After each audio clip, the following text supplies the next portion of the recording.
it's about your kids, it's about thinking about their future and how to invest your money in the best way. It's literally like just the beginning. Like, this seems high for people and they get scared by $100,000 Bitcoin. They think, oh, well, that crypto thing I missed out on. This is just the beginning. There will always be a circulating supply. There will always be coins, I think, there, just at a much higher price. Well, our coin is proof of work, just like Bitcoin was when it started. Yeah, for now, until somebody decides to change the rules. Bitcoin just grew differently, and nobody could change the rules now, but every other coin doesn't have that same grassroots. People are under this assumption that cryptocurrency is Bitcoin, and it's not the same, and I distinguish that for them right away. I always would ask people, what are you doing this weekend? Do you have any plans? What's been going on since I last saw you? Everyone's pretty much like, not too much. I'm not taking vacations this year. I have no plans this weekend. It's so much less of the excitement and people getting together than there used to be.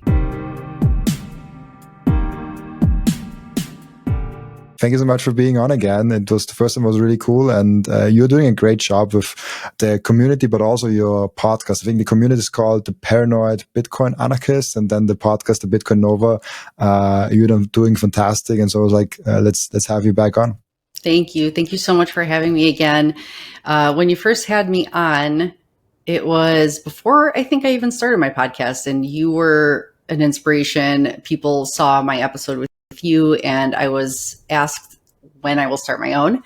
So it was kind of the starting point to this whole thing. So it was nice to see how somebody noticing you and what you're doing with Bitcoin or with the community building, or just seeing somebody who's never been on a podcast before and having them on, just seeing how that could inspire my own channel. So I thank you for that. And you've also just been a really great mentor for me, to actually learn from you and how you do things. And you're just incredible. And also meeting you in Vegas was awesome. So just getting to see you in person, we got to meet each other at the Bitcoin conference, and it was really great seeing you in person. Absolutely.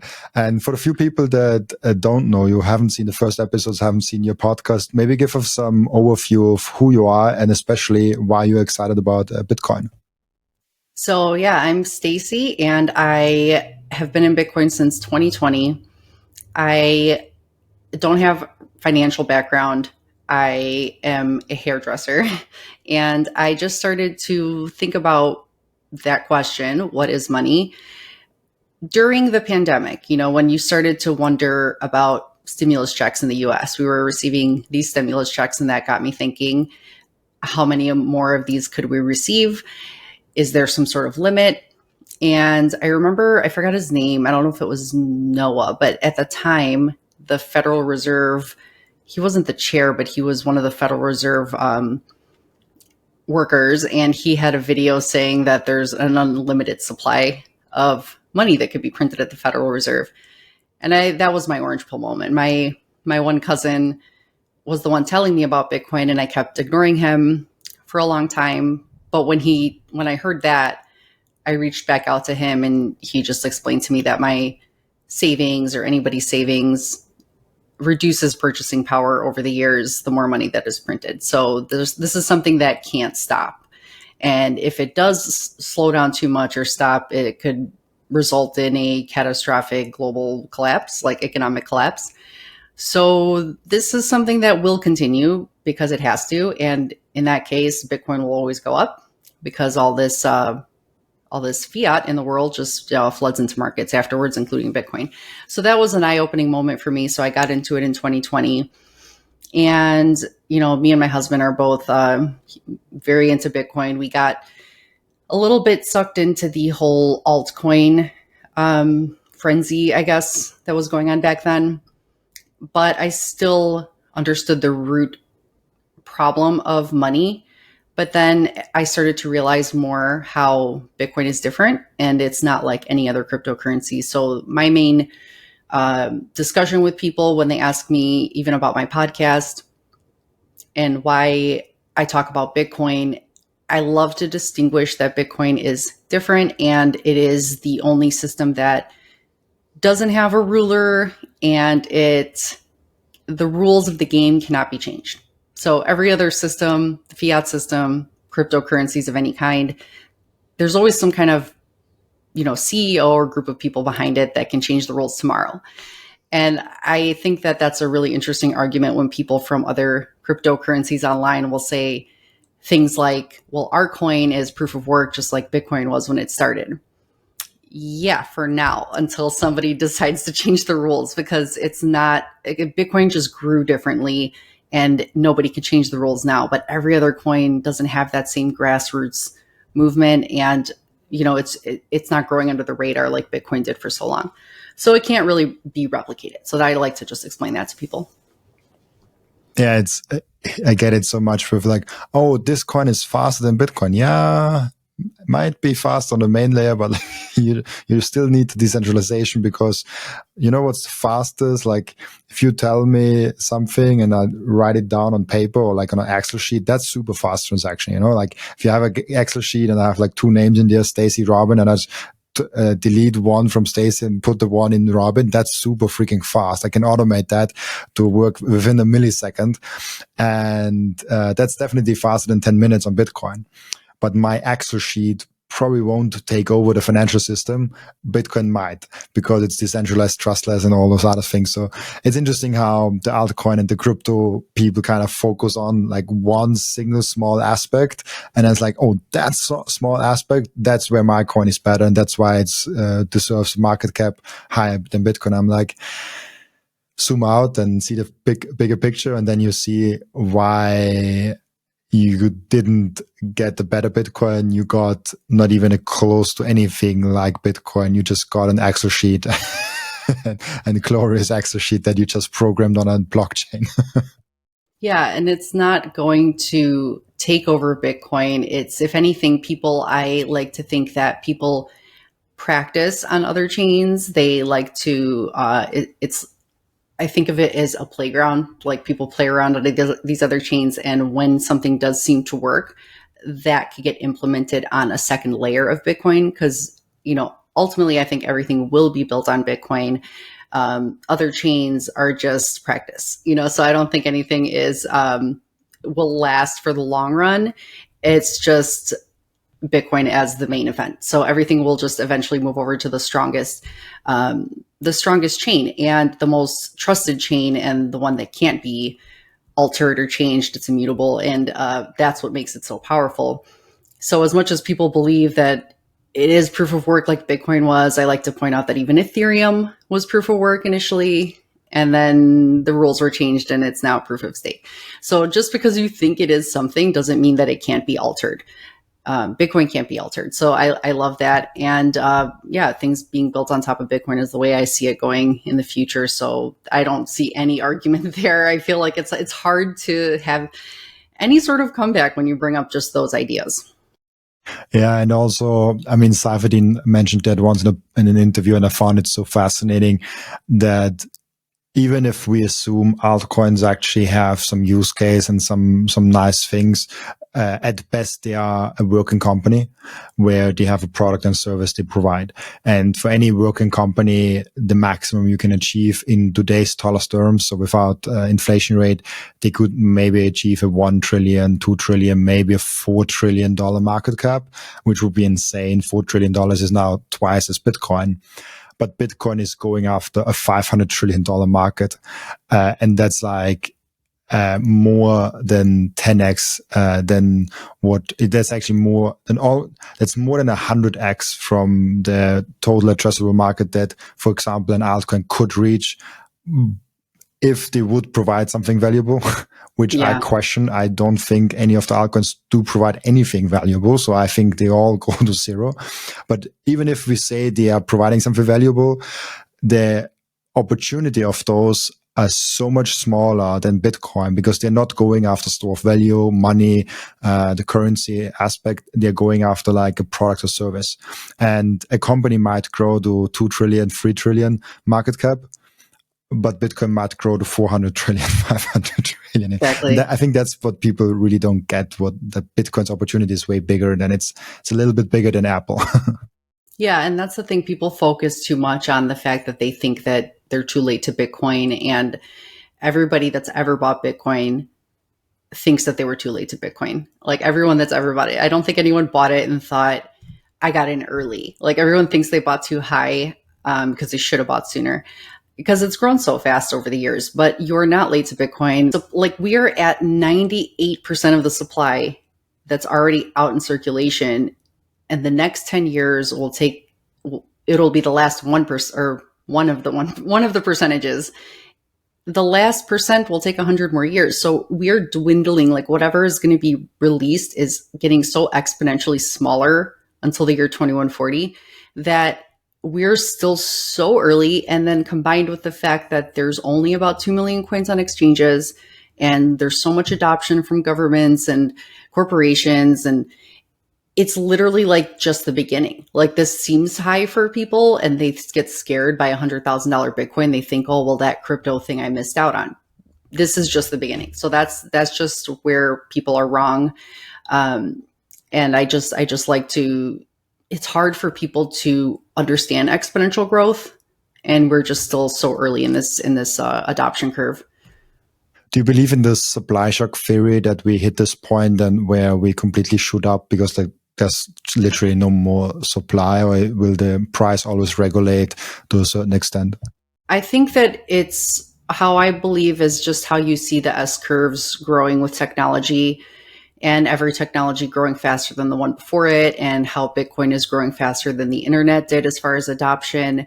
I think we're just entering that S curve of global adoption. So I think as far as the supply, there will always be a supply of Bitcoin because there will always be a price that somebody needs to sell their Bitcoin for in order to live. So even if people start to believe, okay, and they understand that you don't trade Bitcoin over time and you just hold it, but people do eventually need to spend something in real life. So even if they're just living off of it and they're not just fully selling their entire stash, they still have to recirculate some of those coins back into the supply. So there's always a price, I think. So at some point, even if when it hits $1 million, which, I believe it could be in the next 1 to 3 years or something, it's possible. But, there's going to be people that are going to sell into that market because they have enough where they can take a little bit off if they're not even selling their entire amount. So it's a redistribution of wealth. That's what I think of it as. So there will always be a circulating supply. There will always be coins, I think, there just at a much higher price.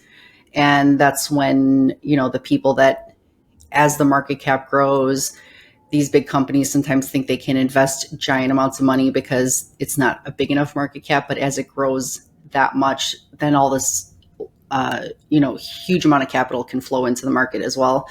But they'll be buying at a much higher price. So I just think it's going to be constantly redistributed. It's going to be like a circular thing. So I don't think we're going to ever experience total supply shock where there's going to be none, but definitely you're going to be buying sats. Like people will be not thinking of it as Bitcoins. You're going to be thinking of it as sats and more than Bitcoin. And those sats will be worth so much more. I like that. And it's also interesting because you work as an hairdresser. And when I think about when I'm at the hairdresser, now I have a Bitcoiner that actually does the hair. And I always try to get him at conferences because he is at the conference. And then before conferences, my hair grow long. And right now I wasn't at a conference since some time. And I hope I get to him in time before I look like shit. But I always, even before that, I always talked a lot with my hairdresser. It's like it's a weird connection that you sit there for like, I don't know, 10 minutes, 20 minutes, 30 minutes, maybe longer, depending on what you do with your hair. And I mostly had good conversations, depending on the hairdresser, but like mostly had good conversations. And you hear from all walks of life. There can be a single mom coming in. There can be a successful businessman coming in. There's like all like, you don't know who's coming on your chair and what inputs you get from him. So I feel like hairdressers almost like you have so many different people from so many different walks of life just walking in and getting a feel for the environment, for the people, of what's going on in that local community. Are you, before I ask the question, are you talking with them about Bitcoin? Do you get a feel what kind of the Bitcoin adoption is with them? Yes. So I talk about it constantly with my clients, and I spend a lot. I do men's hair too, but I do a lot more women's hair, and I spend much more time with women than I do with men, sometimes 2 hours at a time with most women on average. So there's plenty of time to discuss what's going on in the world. And the topic that comes up most frequently is how expensive things have gotten, and how, women are always, they used to always talk about all the parties they're going to, and, just all the fun stuff they're doing. They used to always go out to dinner and do all these fun things. And lately it's just, I always would ask people, what are you doing this weekend? Do you have any plans? What's been going on since I last saw you? Everyone's pretty much like, not too much. I'm not taking vacations this year. I have no plans this weekend. It's so much less of the excitement and people getting together than there used to be. And then we get into the topic of, it's just too expensive to go out. Groceries are so high, and it's an easy transition into what's wrong with the world. So I do bring up Bitcoin, and sometimes they'll ask me, well, what is Bitcoin? I'm like, okay, first of all, do you want me to get started? Because once I start talking, I'm like, please, let me know if you're getting lost at any point, because I will just talk for the rest of our appointment about it. And I usually stop halfway in between and I ask them, I'm sorry, is this too much? And they're like, no, I actually am learning something. Thank you so much for telling me this, because I had no idea. I never ask what money is. I never think about there being an answer to this inflation. They really, I try to, teach them about how when Bitcoin came out, how it's never been hacked. People are under this assumption that cryptocurrency is Bitcoin, and it's not the same. And I distinguish that for them right away. And when they hear bad news about exchanges or things that have gone under, people losing their coins, I tell them that the truth, that people lost their coins early on because they tried to store it in a hardware wallet, and they didn't protect that seed phrase, not knowing that this thing would grow like it has over all these years. So now people understand more the value of it. They're not going to be careless with their seed phrase. And I explain to them what that is. And I usually just tell people to start off, with an exchange, just buy the Bitcoin first. Then, I'm like, I can teach you. I'm like, once you buy the Bitcoin, just come back and I'll show you how to transfer it to a hardware wallet. I'm like, it's so easy. I'm like, if you know how to use a QR code, you know how to transfer Bitcoin. Like I try to be very simple with them. I do talk a lot about it, but more about the problems in the world versus the Bitcoin technological aspect the whole time. It's just more about how, political parties constantly, both sides, Democrat, Republican, just print money. And just the root cause of the problem is what gets them to kind of see it. So I have many clients that are thankful that they had no idea about this. Sometimes I feel repetitive. And sometimes I feel that when I talk to some of these people that literally have no clue, and I tell them I have a podcast, they want to know about my channel. So I share my channel with them. And a lot of times they come back saying that they've been listening to it and they really are learning a lot. But starting from a point where people know nothing, I hear a lot of people just asking me for videos, just explaining Bitcoin from a base level.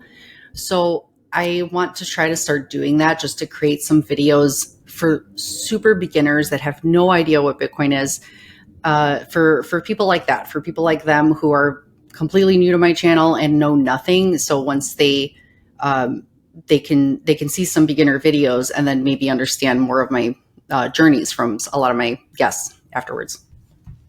Do you see people coming in your store and already getting Bitcoin is without talking to you first, like someone new coming in and saying like, oh, like I already know about it and he actually understands it? I think maybe a handful. Like I have a handful of people who have it, understand it, not very many. They're men. The ones that I do talk about it with, I don't have any women yet that have said that they get Bitcoin. If it is a woman, they're like, my husband or my son has it. I'm going to share my channel, or they're going to share my channel with them because they're into Bitcoin. So it's usually the men. And I did have one client I was so happy about, because he's an older man and he's retired and he has a 401k and a pension and all this stuff. And I shared my video with Lawrence Lepard with him. And, you never know sometimes if it really clicks with people or not, but he was asking questions. So I shared stuff with him, and I didn't go crazy and talk too much that day, but he came in another time and told me that he was so happy. He looked like he had this like light in his eyes, like he was so fired up. And he didn't go buy Bitcoin on an exchange, which I totally understand. But what he did do is take his account from Fidelity that he had, and he transferred everything over to Bitcoin Treasury companies, literally his entire 401k. And he was so happy about it. He was like so proud to tell me that he switched everything over.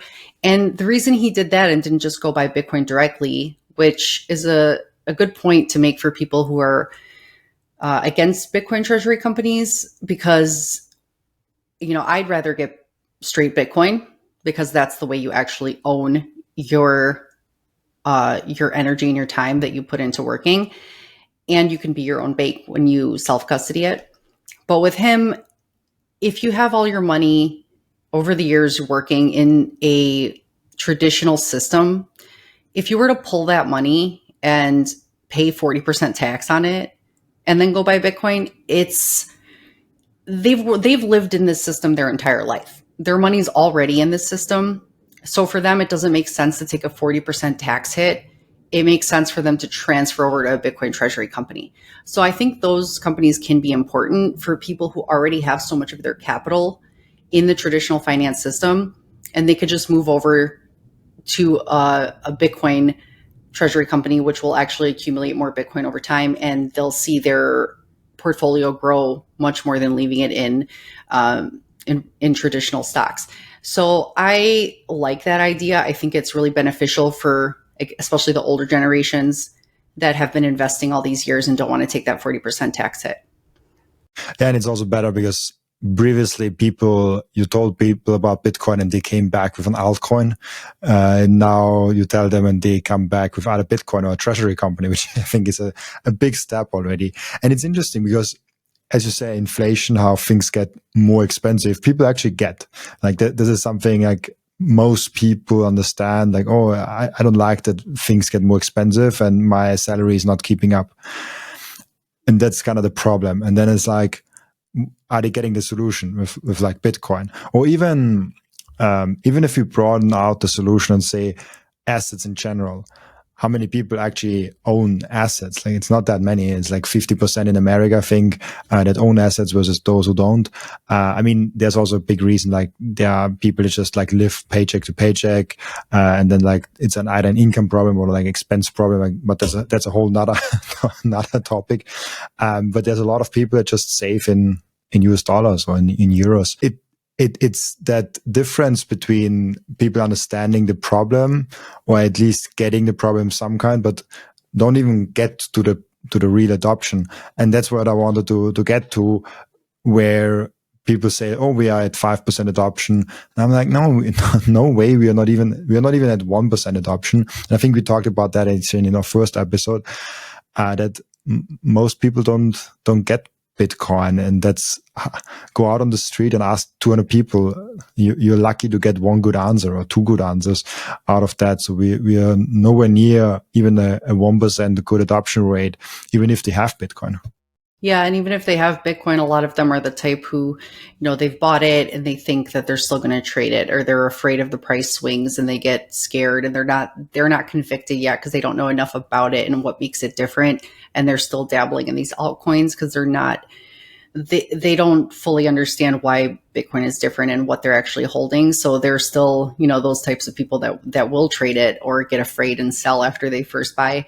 But I think that even besides older people that would buy treasury companies, when I speak to those types of people, it's even, younger people. A lot of younger people are scared. They talk about going to college and having a large student loan, and they don't have money to go out and have fun either. It's not like they're finished with college and they're looking for a relationship and they want to settle down and have kids. Both men and women that are in that college age group, a lot of them finish school and they go home and live with their parents, even if they find a job right away. And then they find a job right away and they're making good money, but then they're paying for their large student loans. And if they even want to go out and have fun at all, they don't have also money to pay for their own apartment, like unless they get a roommate or two roommates. and then having a car payment and all these things. So it's not like, I think it's really hurting the younger generations so much, this inflation, because even though they're making decent money, they worked hard all their life and then they don't feel comfortable even starting a family because, you can't even barely take care of yourself, even with a large salary. So it's not just for older people. It's for, people like me who have kids already, who want to preserve something for them as they grow older. It makes me worried. And that's one reason why I got into Bitcoin too. When I started asking these questions, it wasn't just for me because I wanted to make more money. It's about your kids, it's about thinking about their future and how to invest your money in the best way. I was thinking about my house and how much my house appreciated since we bought it. We bought our home in 2013. And when you see how much it's appreciated, especially if you're in a neighborhood that's been, growing and, good schools, the value is going up. But it's really, I tell people this too, is it's not really that your house is going up in value. It's that your dollar has lost value. So it takes more dollars to buy that house. So it scared me because thinking about how much our house has gone up in price, by the time my kids ever need to get a house, I'm like, how much is a house going to cost? Like, well, how will I ever help them? So it worried me having kids already. So it's hard for any age group. So, you worry about this inflation from any standpoint in life.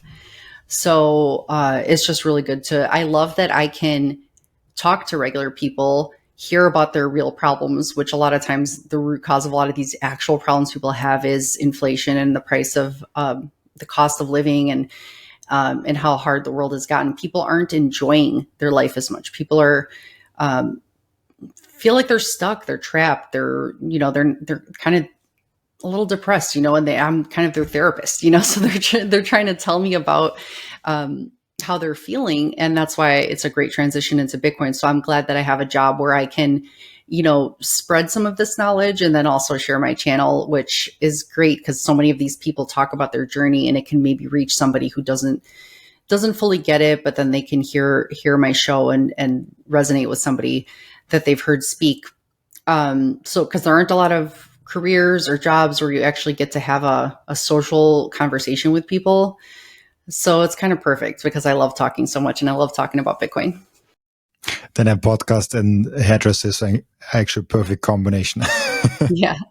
But it's also interesting.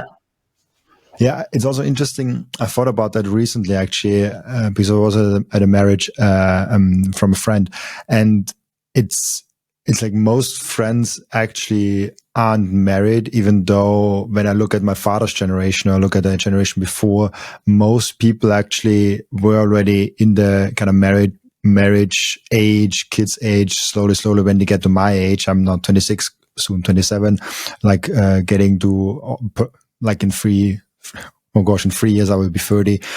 So it's like in that age, in my father's generation, definitely in my grandfather's generation, kids and marriage was already like kind of either on track or like already done. And now most of my friends, even the friends that are 30 or a little bit over 30, most of them aren't married yet.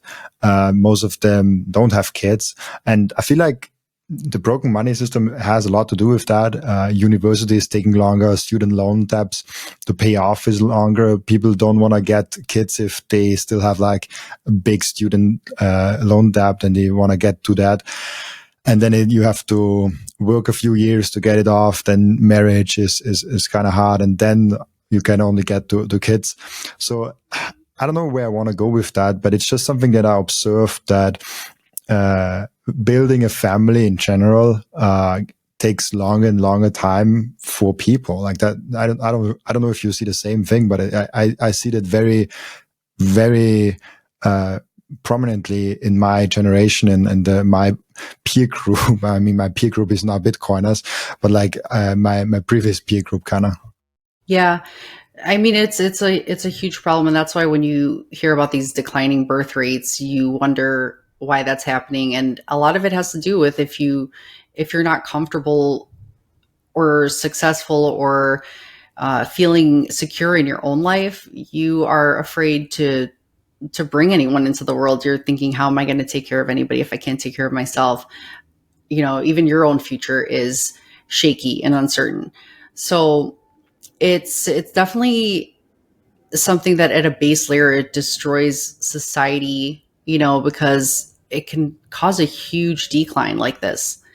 So, I mean, when you start to have problems like that, like low birth rate, it's like kind of the decline of civilization, so you have to have something that can fix that. And that's why that saying, fix the money, fix the world, is so important, because, yes, there's a lot of problems in the world, but a lot of problems can be solved with the money being better, sound money where you aren't stolen from.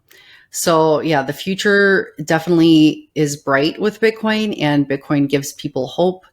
And that's something that you want to share with people. Like when I saw that client come in that put his money into his, from his 401k into the Bitcoin Treasury company, he had this brightness in his eyes. He had like this, you could tell that he was fired up. He looked excited, and you could tell that the feeling in people and their energy is changed, so he looked like he was very different. He definitely looked like he was hopeful for the future, for his kids or for anybody else that he could help one day by making this decision. So it's nice to see that. And it's nice to see that you have that kind of an impact on somebody, and even people that you have on your show could have that impact on somebody. After he heard the show with Lawrence Lepard, he was buying the book, The Big Print, and he was like, I'm definitely reading that next. That's my next step. So I was so happy for him. So I can't wait to hear, as time goes by, he even was, not only did he send or, convert his money into Bitcoin, he can't wait to get more. He has other accounts that don't use Bitcoin treasury companies yet. I think some of them are still, they don't offer it. So he's in the process of converting those to a different one of his companies that does do it, so that he can get more Bitcoin through that. So he's like trying to transfer his funds because he knows that he's not done. This isn't it for him. He's not happy enough. He's like, this is definitely the way, and I need to put more of what I have saved into it. So it wasn't like he was finished. It was great to see. Yeah, this constant feeling of like, I need more Bitcoin. He had major I'm not done FOMO. stacking. Yeah, he was not. He said, he goes, I think he even used the word FOMO, and he was an older guy. And I'm like, he's like, I don't want to miss out. I need more. He's like, if I'm not spending it, why keep it in something that isn't going to grow as fast? And he really just started to understand, because when you understand the root cause of the problems in the system, it's manipulation, it's theft, it's greed, and Bitcoin is a shield for all of that. So I just love to see it. Really, really cool. Because we talked a little bit about treasury companies, and they are kind of controversial sometimes in the Bitcoin sphere, because people are like, oh, I don't like them. Individuals should own Bitcoin. And then they're like, oh, of course, it's a natural progression. What's your take on Bitcoin treasury companies? Yeah, so I feel the same way for myself personally. If I have money that I could save, I'd like to save directly in Bitcoin and store in cold storage. And, that's my take. That's me personally. But it depends on where you are in your life. For people that are younger and they don't have pension funds and 401ks or any asset like that, or in any sort of system like that, then just Bitcoin directly is the only way to go. And self-custody is the only way to go. But for people, I can't say I argue against Bitcoin treasury companies, because it is like this Trojan horse that now that you open up this access to the Bitcoin system through traditional finance, now you have trillions of dollars in capital that can flow into Bitcoin through that. For people that are stuck in a system that feel like they would never get Bitcoin otherwise, if they had to sell fully, get out of it, that 40% tax hit is huge. So people don't really feel like, even if they knew Bitcoin was better, they can't justify paying that large of a tax when they're not ready to retire yet, or they're not ready to sell that entire, savings that they've had in this traditional system all this time. So it's a great, road.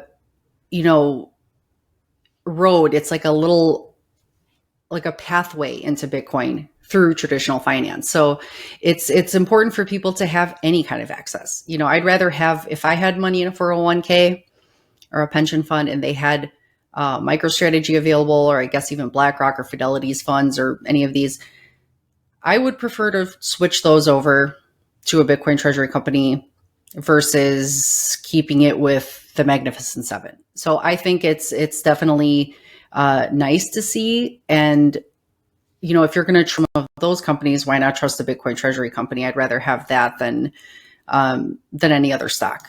So I know we know that Bitcoin is different because you become your own bank and you have your own, you control it.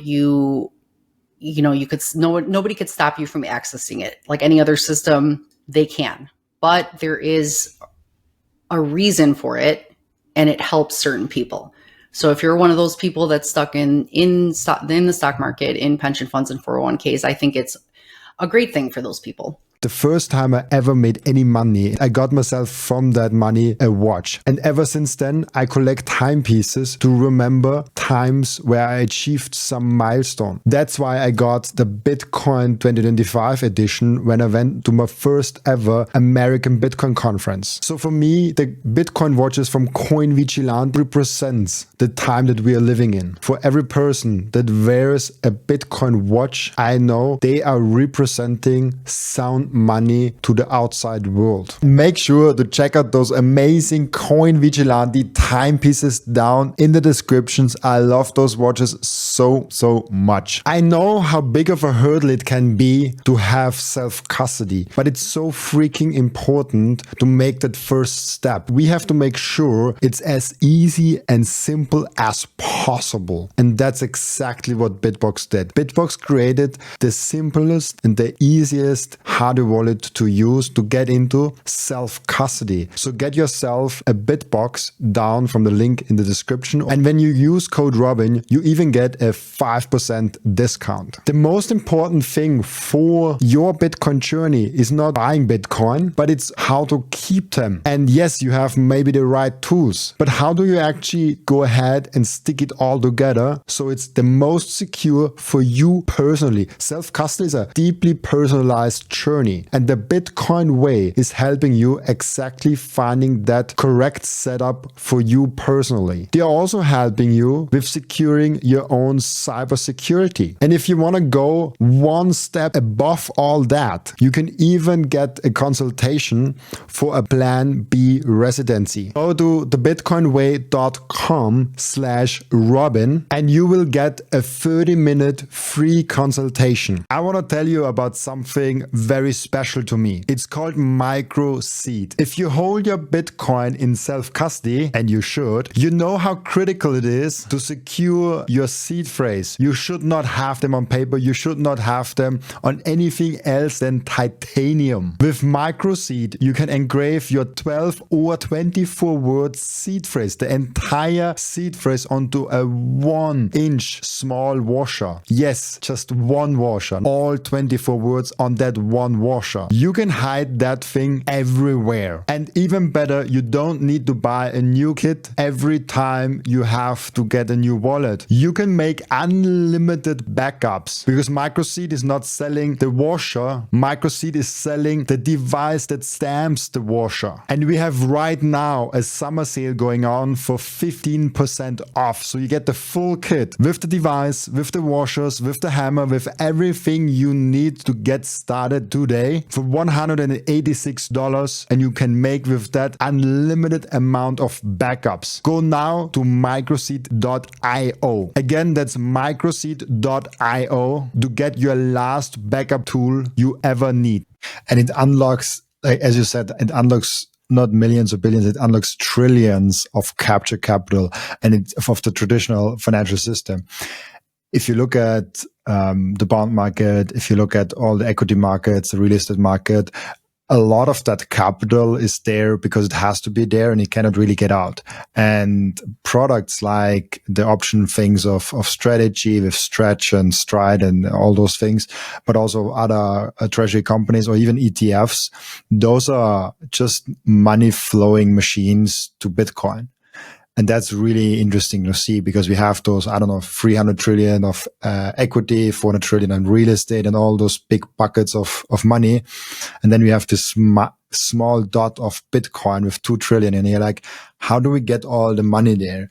If people want to, if people like it or not, but we need those institutional flows to Bitcoin somehow. And I don't think individuals buying a DCA plan of like $50 a week will bring the trillions of dollars to Bitcoin. It will be strategy buying billions of US dollars of Bitcoin every other week. That's a huge unlock. And there's just also capital that couldn't go outside of the system. That's just captured in the system, and you cannot get it out of there outside of treasury companies and BlackRock ETFs and all those things. And I'd rather have it in a Bitcoin ecosystem than a Fiat ecosystem, even though it's on Fiat rails. But Fiat rails in a Bitcoin ecosystem are better than Fiat rails and Fiat ecosystem. And Right. that's what kind of I want to get to. Yeah, because otherwise it would just be stuck there, and it would never convert over. And you have to think about, majority of the wealth in the world is not with the younger generations. The majority of wealth in the world is with the older generation, with the boomer age group of people. And, they hold a majority of it. It's even, you think about the richest people that own the biggest corporations and all the politicians, they're all older people. They're not a lot of young people that have this level of wealth. It's a very small percentage. So yeah, the huge amount of capital is with older people, and those older people have somewhere to put it where they won't have to, get taxed hard like that. Absolutely. You also have, I want to show this to you because I just realized it today. I don't know what you think about that, but I realized today that I've been showing off your group for some reason on my podcast a lot. And I think nobody really noticed, but I seen it today. I always share my screen like that. And if you see here, for some reason, your group got off over here. Really? That's awesome. Yeah, I think because if you have a website and you like scroll it around, sometimes things end up because like Twitter I already have here. Yeah. Just wanted to show it because literally I never realized it, but I edited the podcast today. I'm like, oh wait, I have Staci on. Oh wait, Paranoid Bitcoin. Why do I have that here? That's so funny. Yeah, it's like bookmarked on there. So I wanted to show you this. I made subtle advertisement for your group that I haven't even realized that I do. That's amazing. Yeah, and that name of that group, I felt like it was even more relevant lately when, when I had something that happened with our friend. We have a friend in the group who, he lost all his Bitcoin, and we are hurting for him, and we're so sad that this happened to him because he's been in Bitcoin for a long time, and it had nothing to do with Bitcoin being hacked. Anytime something like this happens, it has zero to do with Bitcoin itself having anything go wrong with it. But it made me even more paranoid. So the name of my group being Paranoid Bitcoin Anarchists is even more relevant because I remain paranoid, and I just want to make sure people, that phrase isn't a bad thing. It just means be careful. Be careful out there because there's people out there trying to manipulate you and steal from you. And it's not like any Bitcoin wallet can be hacked, but he lost it because he downloaded a wallet from a trusted site, from the App Store. So he trusted it. And I just wanted to bring up that your seed phrase is your lifeline. Like, your seed phrase is your key to your vault, to your Bitcoin vault when you hold it in cold storage. And this download that he downloaded from the App Store asked him for his seed phrase. And because it was the App Store, he trusted it, and he just thought, I guess I should put it in. He wasn't thinking whatever happened, but that should be a red flag for people. And I just want to remind people that never share your seed phrase. If you want to download or order a new device sometimes, or download a different app, for an exchange, if it asks you for a seed phrase, you could create a new wallet. And then if you want to transact, you could send Bitcoin there. But inputting your seed phrase into, especially anything online, a device, I would be ultra paranoid about it, because this was a phishing attack. This person asked for his seed phrase and they drained his wallet, and he had a lot of Bitcoin in it. So it was really devastating. Yeah, your seed phrase is not like, other than you losing your hardware wallet or restoring your hardware wallet, your seed phrase should never be entered anywhere. Like, you stamp it on titanium and that's it. There it is. And then you don't put it back online. You don't make a photo on there that it goes on iCloud or any of those things. I've seen weird shit over the time. And in the beginning, I've done it myself. Like, I had my seed phrase, and I changed it since then, but I have in the beginning my seed phrase in the iCloud. I made pictures of it and like, oh, nobody will ever find it. And like, of course, like AI will find it. Like if someone hacks in my account, goes through my photos with AI, they will have my seed phrase within a day. So, so that's why when you talked about stamping it, if you go ahead with what you were saying. No, I was just saying, like, it's so important to make that point abundantly clear to people that haven't gotten around to it, because it's like in the beginning, like, people trust in systems a lot. And yes, we have great fiat guardrails, and those systems work as long as they work. Like, till your bank account is frozen, everything is fine. And then you have a trusted system. So in Austria, I have a lot of this problem with my friends, orange billing them with self-custody, that they trust the politicians, they trust the banks, because nothing ever happened. I have a bank account and nothing ever happened to my bank account. Like, I've been outside of their being slow and bureaucratic, but outside of that, they've never done anything to me. So I have no reason to not trust them, but I know better. That's why I don't trust them. And that's why I really be just in Bitcoin. But most people trust them. So it's really hard to get people across, and then they come into Bitcoin and they trust the brokerages, the exchanges, and they also just trust apps. And they're like, hey, yeah, like, I have my seed phrase here. Like, oh, it's here on paper. I'll just like, oh, okay, like, da, da, da, da. And then they type it in and, oh, yeah, Bitcoin gone. So don't trust. Yeah, here you're trusting. You think the App Store, Apple, and you think Apple is so secure. You never have hacks happening to iPhones. You think Macs are very safe. But this is something that I wasn't aware of, that Apple would have phishing attacks. But again, if anyone asks for your seed phrase, you never, ever, ever share it, ever. Like, that is a no-no. So I like that you even brought up the whole stamping thing, because I love Microseed. I had seen this company before, and I'm very interested in it because I have my seed phrase written down. You're not supposed to, like you said, have it on a computer. And you always worry about it when you write it down. You worry that, I can't write it in pencil. If I put it in pen, will it disintegrate over time? So you try to do something with it. Like, do you keep it in a sleeve, like a plastic sleeve or something, and I always say, like, keep it in multiple places, like, don't have it in one spot where you might lose it. So you always know where it is. But the thing is that I've even tried to get metal plates before, because I've thought about this. Like, I've tried to buy those metal plates with a little engraving pen that you can, and it just looks like I'm just like scratching it with my nail. It's so terrible. Like, I'm trying to, like, I feel like I'm a caveman writing on a rock wall, like trying to like just scratch it in there, and it looks like chicken scratch. It's terrible. So it's like the faintest looking little lines, and I don't even think I could read it. So I think that was a terrible solution. And I always wondered about a better way to sort of, save your seed phrase. And then you think about engraving options, like there's that, things remembered, or places where they can get things engraved, but then you're going to give access to your seed phrase for somebody who possibly knows about Bitcoin to an engraving company. So you can't do that. So I love this option of Microseed, and I had actually seen them at the Bitcoin conference this year when I went there. So I saw it in person, the kit and everything.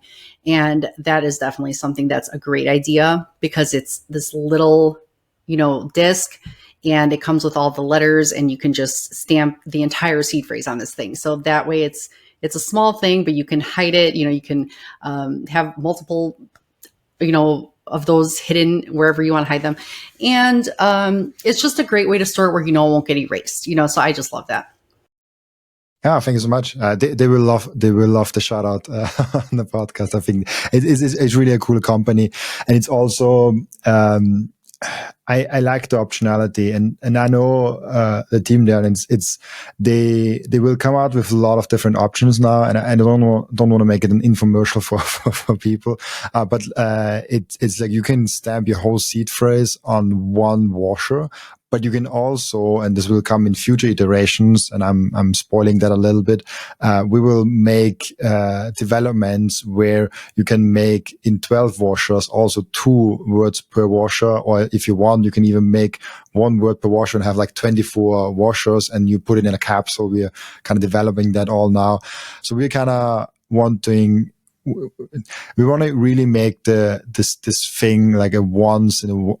You buy it once and you never really have to buy any other backup solution, because I do a lot with Bitcoin. I test out a lot, and because I have to test out a lot, like there's a lot of like metal stamping and then it's like, oh no, I have to buy another one for $50, $100, $150. And they're like, no, I buy it once and then I can just stamp it myself at home, and then I just buy a washer for 10 cents at my local store. Or if I want to have titanium, which does make sense in certain situations, then I buy it for not 10 cents but like a few euros or a few dollars at Amazon, at the Microseed store, or like maybe there's some hardware store I can even buy it from. And that's basically why I really like it. But the main part is, because I want to go always back to basics, is like, don't have it on exchanges. If you have the option, put it on a hardware wallet. If you have a lot, look at multi-signature, and then you should make your keys backed up. So like your seed phrase should be somewhere where your local device is not, because that device can just get ruined. Like you can lose that whole device in an instant. Like coffee gets over it. Like someone drives over. Like the hardware wallet is not that safe, but you need it.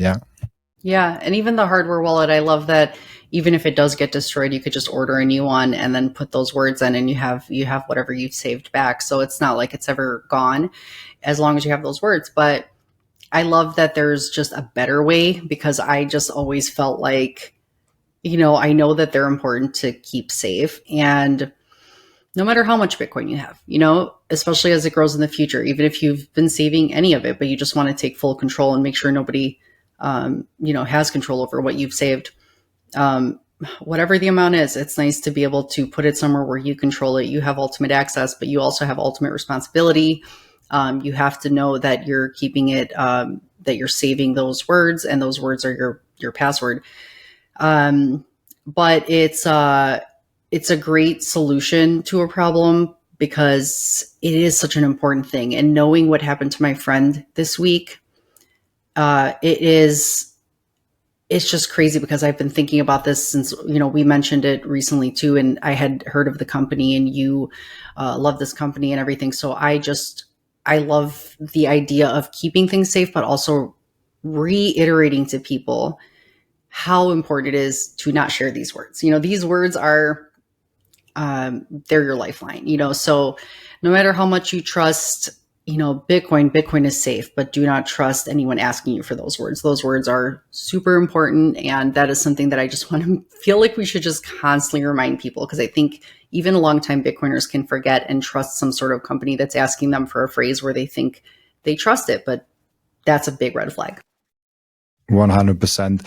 And you mentioned also Paranoid, Bitcoin anarchist group, and it's interesting because we have this conversion the last couple of months, maybe even like a year or 2 years, where politics comes closer and closer to Bitcoin, and Bitcoin comes closer and closer to politics. Is there some sort of danger in there, or do you see it just as like a natural progression that we kind of have to go towards as Bitcoin grows in society? I think Bitcoin will transform a lot of things. I don't think that Bitcoin, that there's a saying, Bitcoin, you can't change Bitcoin, Bitcoin changes you. And I kind of think it relates to that. Like, I think people can try as much as they can to make Bitcoin a political thing. Maybe this can be something that can be done more with treasury companies or traditional finance from that aspect. But from as far as people who do hold their own keys, who have their own seed phrase, who are self-custodying their Bitcoin, if there's more political things that come into effect with Bitcoin, and there's laws put into place that don't allow you to do one thing or another with your Bitcoin, it's not beneficial for the United States to do that, because there's other countries that are having, zero capital gains tax, I think, on their Bitcoin, and they're implementing different laws that it's freedom, because it's not technically just money. It's more than that. It's a commodity. It's literally, it's technology, and you can't put technology in a box. So people could just opt out of that country and just move. You could just take your hardware wallet or leave it behind, move to that new country, buy a new hardware wallet, and put in those words. And as long as you could just take off. So I think if the US imposes too many restrictions politically, it would allow a lot of people that, have Bitcoin, that have gotten wealthy over the years, to just leave. So I don't think that there's a lot of options for governments to restrict anything too much, or to try to put too many rules in place. They might use Bitcoin politically, but I think the only political thing to me about Bitcoin is that it is literally absent of all politics. I think that there's this uniparty idea lately that I've just been, resonating with, because people love to argue back and forth about politics, and I'm so done with it. It's both parties ultimately spend an enormous amount of money, and they can't, like, nothing stops this train. Like, they have to keep spending money in order to keep the whole thing going. Like I said earlier, or there's a global catastrophic financial collapse that could take place. So this has to happen. Both parties spend money. They know they have to do this, and it hurts all Americans, whether you're older, whether you're younger, anything in between, it hurts you. So politically, Bitcoin, when you think about this third party, or having a better party in the US that represents all Americans, I literally just feel like it's the escape hatch. Like, Bitcoin is the escape hatch. Bitcoin is right in the middle for everybody to just get out of one side or the other. It's literally like finding out the truth and just leaving all of the nonsense and distraction and chaos that these two parties, manipulate people with and distract you with from real problems and the root causes of those problems. I was searching a chart, but I can't find it. There's like a great chart where you see the M2 money supply, and like each 4-year or 8-year period, which president, which administration was in there. And you just see, no matter what administration is there, what president is there, they are going to print a lot of money. Like that's the only thing for sure going into an administration. And I actually was kind of hoping to see different things with Elon Musk being in there, because he is like so non-politics as you get it. I mean, Donald Trump is also like a very different politician in terms of like regular politicians, but like Elon Musk is a whole different ball game. So I was hoping for it, but then the big beautiful bill came out, and Elon Musk kind of got out of that because he realized they're gonna print money and nobody can do anything against that. And that kind of opened my eyes. Like no matter who you will elect, they're going to print money. That's the fact. And that there's difference, of course, between Republicans and Democrats, but honestly, like the big thing, like there's nothing really changing. I know, and I thought that too. I had hope more that I'm like, finally somebody's going to get in there and gut all of this theft and all these issues, and even when it comes to uncovering documents that should be exposed and things like that. But none of that stuff is happening like we thought it would, because it's all these empty promises that you vote for. But Elon, I feel like Elon tried. I think he tried to do something with Doge. He tried to make changes. And then he realized, even if I'm cutting millions of dollars, maybe billions, there's trillions that are being spent, and he's not making that much of a dent. So I think recently he had said that his focus is more back on AI and technology and the growth of the future, which he says his time is better spent that way, which in a way it makes sense, because I think you're trying to attack a system and stop this freight train that isn't slowing down. But on the other hand, the deflationary idea of technology in the future, and with AI and robotics expanding and increasing production in the world for the future, I think I've heard that governments are more afraid of deflation than they are of inflation. And that's sometimes what I believe is why the governments are on this,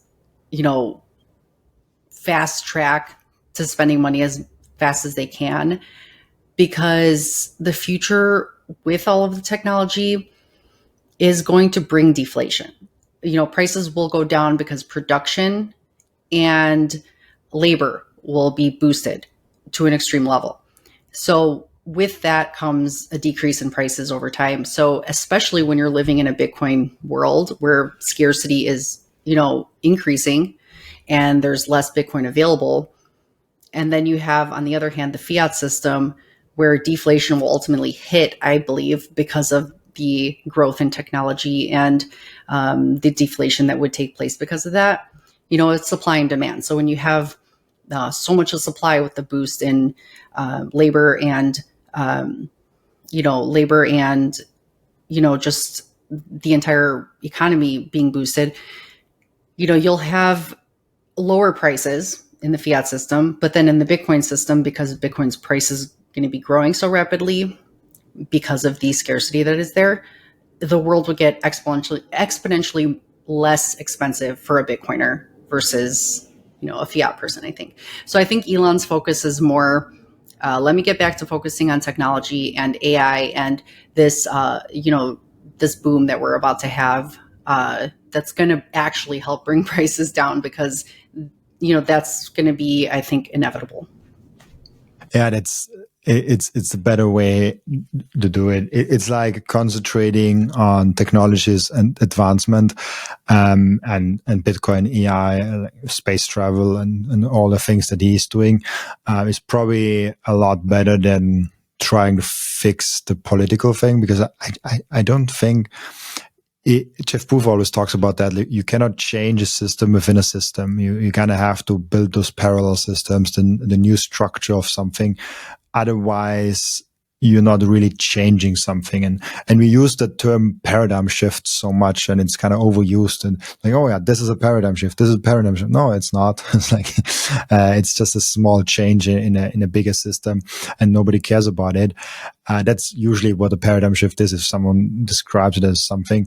But Bitcoin actually would be the paradigm shift. Like coming from a fiat world to a Bitcoin world, that's like massive change, where we change a system from another system. So we're not changing gears, we're changing the system entirely. We are completely getting rid of an engine in a car and getting a whole new engine in there, a whole new seat. Everything is new in there.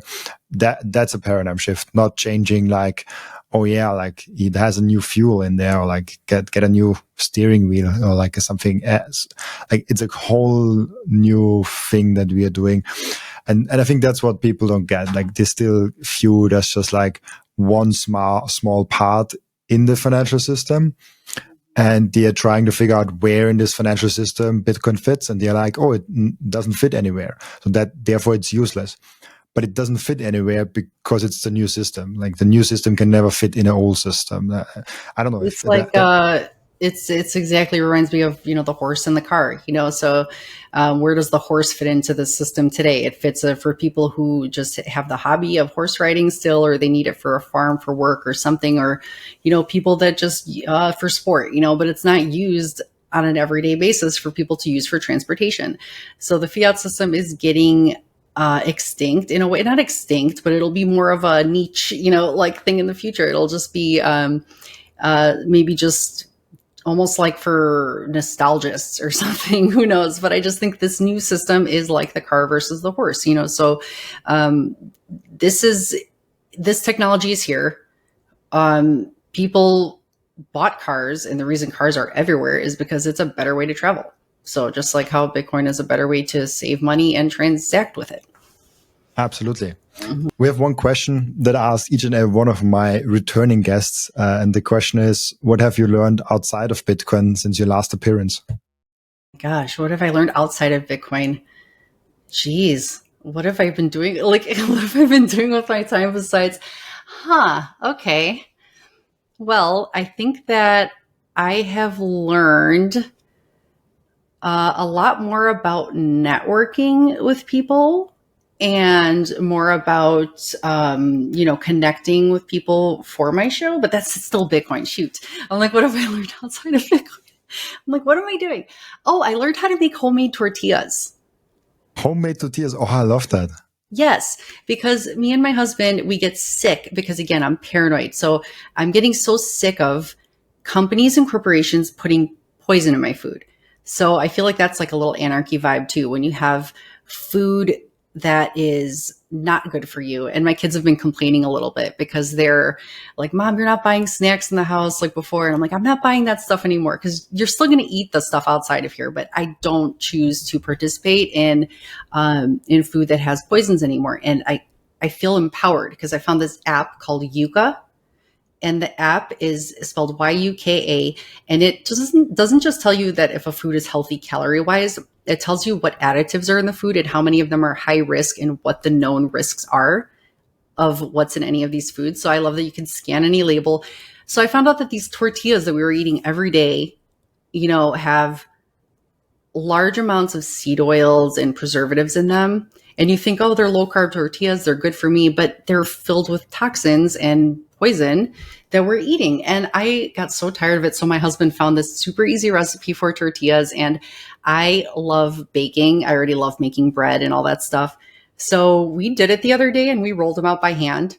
And it was a little hard, but we did it and they tasted so good. And they were like super flexible. And, we made a burrito out of them and my kids loved them. And then, but we only made 6 of them and it took me a while. So I ordered a tortilla press now. So now I'll actually be able to not have to spend the time by hand rolling each one out. So that'll save me a little bit of time, but I am excited about my homemade tortillas. That's amazing. I love that. That's such a Bitcoiner thing to do, and I'm really happy you shared that with me, with us actually. Thank you so much. We have an end routine, as you know, where the previous guest is asking a question for the next guest without knowing who the next guest actually is. And the previous guest asked you the question: what is the most effective activity anyone listening could do right now to get a better mindset? Most effective activity to get a better mindset. I think it's good to just be more confident in yourself, block out noise, actually listening to music, I think helps a lot. Exercising helps a lot to relieve some anxiety or stress. Giving yourself mental space, like almost like meditation. Like if things are getting too crazy for you or too hectic, you actually just need to kind of take time for yourself mentally, create some mental space in your mind.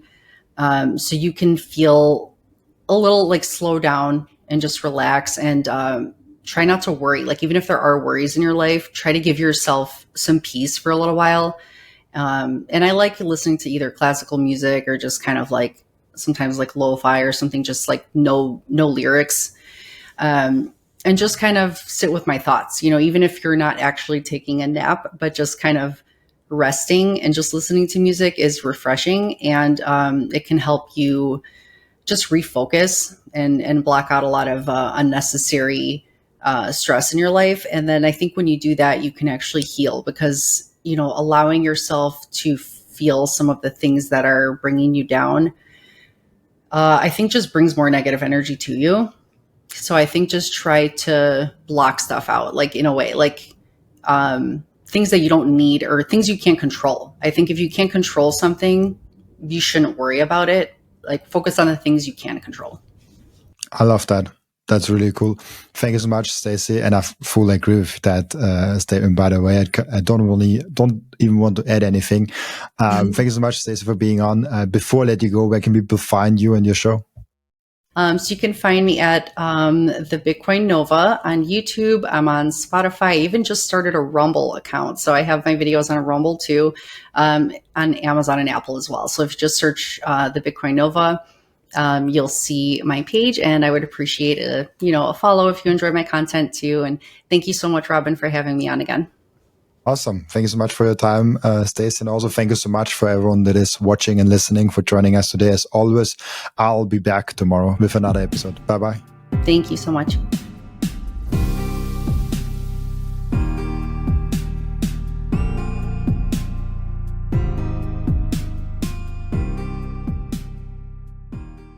this content is for educational and entertainment purposes only and does not constitute financial advice.